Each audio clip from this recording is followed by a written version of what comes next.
Bonjour, alors là je vais vous corriger l'exercice de chimie autour du pH. Petite correction assez rapide. Du coup, alors, exercice 1. Alors on va essayer de zoomer un peu plus. Voilà, on n'est pas trop mal.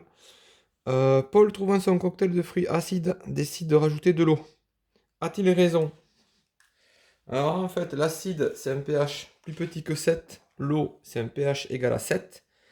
Donc du coup, quand on rajoute de l'eau, ben en fait, le pH va avoir tendance à monter. Hein, c'est-à-dire que ici, le pH, hop, l'eau, donc c'est autour de 7.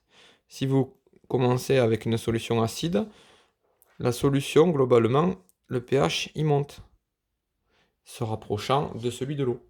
Puisqu'on rajoute de l'eau, il y a de plus en plus d'eau. Alors,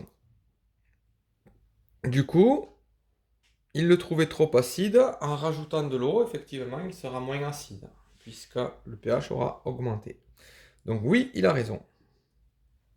Car le pH va se rapprocher de celui de l'eau, qui est égal à 7. Donc il va augmenter. Ensuite, il trouve que sa boisson est encore trop acide. Il rajoute du sucre. Il veut savoir si l'ajout de sucre modifie le pH. Alors là, ce qu'on voulait, on vous demandait, c'était de décrire une expérience. Hein, on ne vous demandait pas vraiment votre avis, c'était plutôt de décrire une expérience. Mais l'expérience, elle est simple. Vous prenez la solution de base, vous regardez un petit peu ce que vaut le pH, par exemple avec l'Hexao, le pH mètre par exemple, hein, ou un autre système même du papier pH. Hein. Donc on teste le pH au départ, on rajoute du sucre, et après on voit bien si le pH a augmenté ou non. Voilà, tout simplement, on peut faire ça avec cette solution ou avec une autre, hein, et voir si le sucre modifie le pH. Donc ça, il fallait me décrire un petit peu une expérience expliquant ça. Éventuellement, vous pouviez faire des schémas. Voilà pour l'exercice 1. L'exercice 2. Alors celui-là, il y a des exercices qui ont été mieux réussis que d'autres. Hein. Il y en a qui ont juste fait d'ailleurs ce qui se complétait sur la feuille, hein, au niveau du tableau. Ils ont fait que ça. Alors là, on va tout lire hein, pour être sûr de rien oublier. Victor étudie l'influence de la nature du sol sur les plantations. Pour cela, il prélève 4 échantillons de terre qu'il met en solution dans l'eau distillée, puis mesure le pH. Donc la terre de bruyère, c'est un pH égal à 5. Donc comme vous disiez là juste après, conclure quant au caractère de chaque terre. Donc du coup, ici c'est acide. Le stylo, il est pas terrible. Donc ici, neutre. Et ici, basique. Je rappelle, au-dessus de 7, c'est basique. En dessous de 7, c'est acide. Égal à 7, c'est neutre. Victor habite en région parisienne où la terre est calcaire. Donc calcaire, du coup, c'est basique. Il souhaite faire pousser des hortensias qui préfèrent un terrain acide. Les hortensias de Victor seront-ils de toute beauté? Alors là, il fallait un peu éviter la réponse oui-non. Il fallait essayer d'argumenter en expliquant que la terre calcaire est basique, alors que les hortensias, eux, aiment l'acidité. Du coup, il y a un problème de pH au niveau de la terre. Éviter les réponses oui-non qui ne sont pas justifiées. Exercice 3. Donc, un bécher contient 50 ml d'eau. On verse goutte à goutte du vinaigre. Donc, le vinaigre, c'est acide. Indiquer le pH de l'eau distillée et le caractère acido-basique neutre du vinaigre. Alors le vinaigre, c'est acide. Et l'eau distillée, c'est bien, j'ai vu qu'il y en a qui avaient regardé sur Google, hein, ils avaient cherché sur Internet.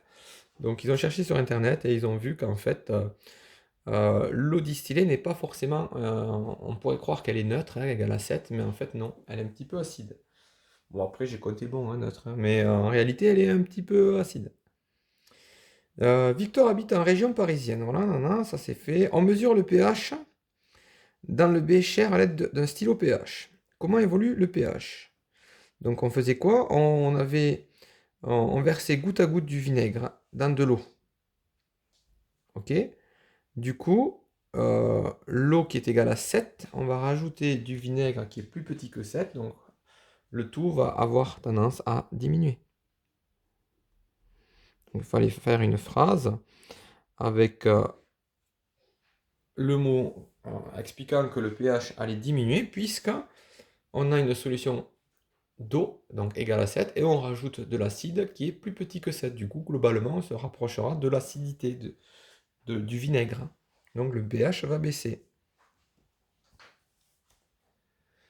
Exercice 4. On dilue une solution et son pH diminue. D'accord? On rajoute de l'eau, donc égale à 7, et on constate que le pH, il diminue. Ça veut dire que de base, au départ, le pH était au-dessus de 7. Donc il était basique. Et là aussi, il ne fallait pas juste me mettre le mot, il fallait un petit peu expliquer pourquoi. En disant ce que je viens de dire à l'instant. Si le pH diminue, en rajoutant de l'eau qui est égale à 7, le pH, ça veut dire qu'au départ, on était au-dessus de 7. Donc on était basique. Alors, exercice 6. Donc voilà, il y en a qui n'ont pas tout bien compris l'énoncé. On vous disait, on a testé les solutions ABC, ces trois-là. On a utilisé les indicateurs colorés, hop, je ne suis pas trop cadré, je ne sais pas depuis quand. Et ensuite, on vous demandait de remplir le tableau. Alors là, c'est pareil, il y en a qui ont tout compris, d'autres non. Jaune, l'héliantine, d'accord? Si on est jaune, ça veut dire qu'on a un pH entre 4,5 et 14. Le BBT est en virage, donc ça veut dire qu'on a un pH entre 6 et 7,5.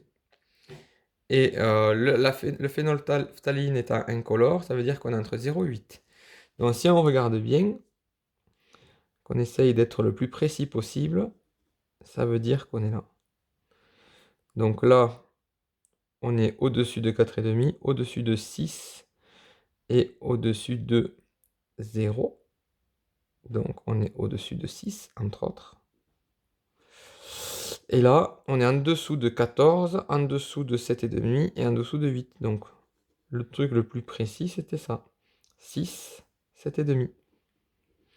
Et donc on est... alors la solution...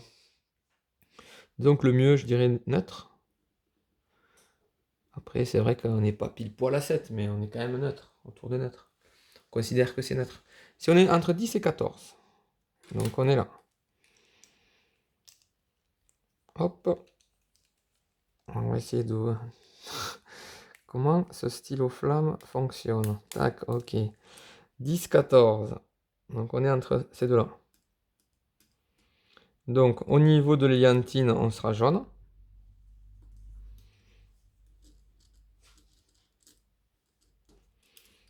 On sera par là. Le bleu de bromothymol, qu'on appelle aussi BBT, et on sera bleu, puisqu'on sera là.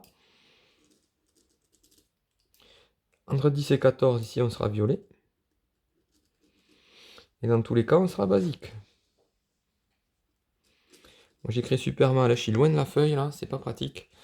Rouge, ça veut dire qu'on est ici, entre 0 et 3. Du coup, le BBT, si on est entre 0 et 3, on sera jaune. La phénolphtaline, on sera incolore, puisqu'on sera là. Et dans tous les cas, on sera acide. Et si on est rouge, donc je reviens sur ça, le plus précis, et l'encadrement le plus précis, c'est 0,3.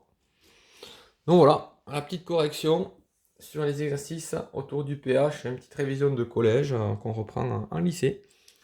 A bientôt, au revoir.